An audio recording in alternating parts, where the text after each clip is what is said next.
থাকা সত্ত্বেও কিন্তু লাঠি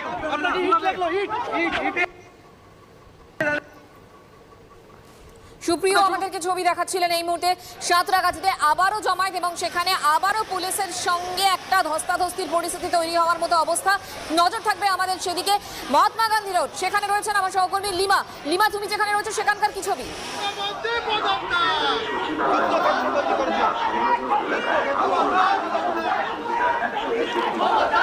দেখো, এমজি রোড থেকে যে রাস্তা হাওড়া ব্রিজের দিকে শুরু হচ্ছে, এখানে প্রচুর মিছিলে যারা ছিলেন সবাই এখানে জমা হয়ে এসেছে।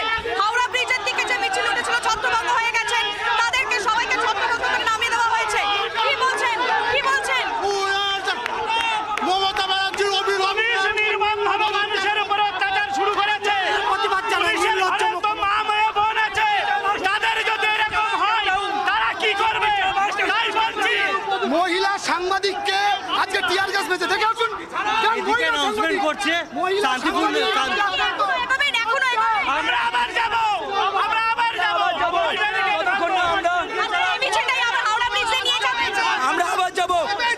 আবার যাব, আমরা ভয় পাইনি, গুলি খাবো তবুও যতক্ষণ না তিলোত্তমার সঠিক বিচার।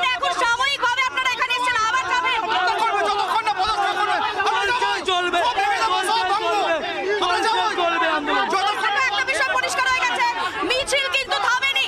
যে অভিযানের কথা বলা হয়েছিল এটা অভিযান থামেনি।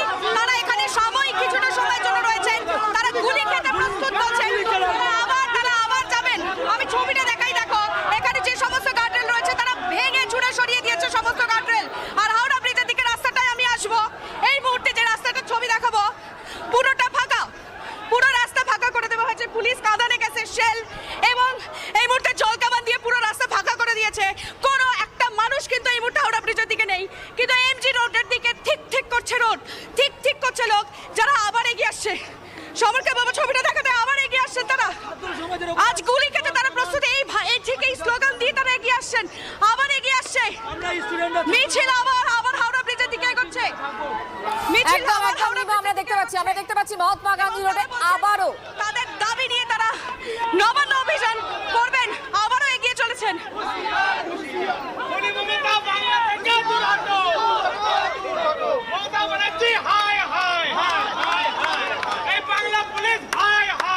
স্লোগান তুলে আবারও একটু করে মিছিল পায়ে এগিয়ে চলেছে মহাত্মা গান্ধী রোডের ছবি দেখাচ্ছিলেন আমার সহকর্মী লিমা। পাশাপাশি অরিত্রর কাছে যাব। অরিত্র, এই মুহূর্তে সেখানে কি চলছে?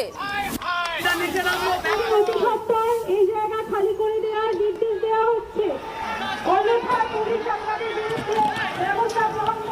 মঞ্জিরা, দেখতে পাচ্ছ সাঁতরাগাছি স্টেশনের উদ্দেশ্যে উদ্যত হয়েছে পুলিশ কর্মীরা। হাওড়া ব্রিজের উপরে কাঁদানে গ্যাস এসে পড়লো। মঞ্জিরা, চোখ খুলতে পারছি না এই মুহূর্তে, কাঁদানে গ্যাস এসে পড়লো একেবারে বড় বাজারের সামনে।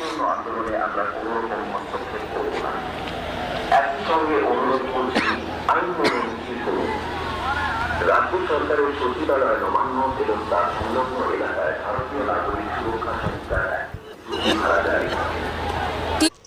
টিয়ার গ্যাসের সেল পাঠানো হচ্ছে, সেই ছবিটা তুমি দেখতে পাচ্ছ একেবারে হটস্পট থেকে, যেখানে অ্যাকশন হচ্ছে বলা চলে। পুলিশের সঙ্গে আন্দোলনকারীদের সংঘর্ষ বেঁধে গেছে।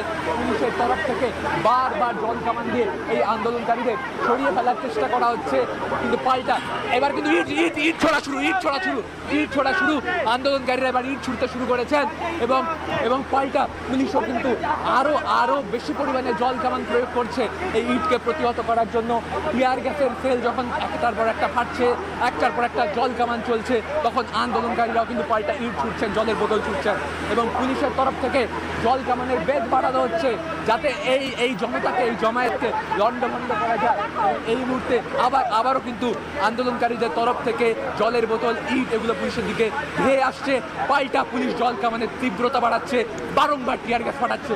এই মুহূর্তে বলা চলে হাওড়া স্টেশনের উপরের ছবিটা, হাওড়া স্টেশন যাওয়ার যে রাস্তাটা হাওড়া ব্রিজের ঢোকার মুখে, সেটা কিন্তু